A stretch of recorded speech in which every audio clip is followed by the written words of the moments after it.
অনেকগুলো অংশ আপনার স্টিলের তৈরি, স্টিলের স্ট্রাকচার দিয়ে একতলা দোতলা পর্যন্ত আছে।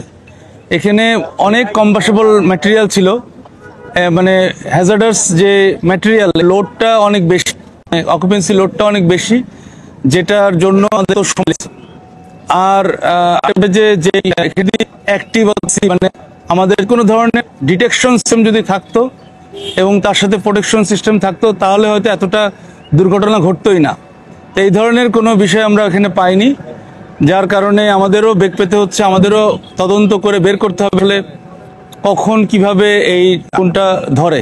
তা যাই হোক, আমাদের নির্বাপন দিলেও যেহেতু এখানে স্টিল স্ট্রাকচারের ইস্যুটা অনেক বেশি, এরা হিট অনেক অ্যাবজর্ব করেছে এবং হিট এখনো রিলিজ করছে। হিট যেহেতু রিলিজ করছে, তার সাথে তার অথবা অন্যান্য কিছু কম্বাসেবল ম্যাটেরিয়াল রয়ে গিয়েছে, এই জন্য ধোঁয়া কিছুটা দেখতে পাচ্ছেন। তবে ভয়ের কোনো কারণ নাই, কোনো ফ্লেম নাই।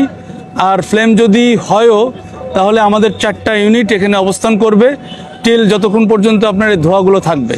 তা আশা করছি যে বড় ধরনের কোনো দুর্ঘটনা ঘটার সম্ভাবনা নাই বিধায় আমরা এটা নির্বাপন ঘোষণা করছি।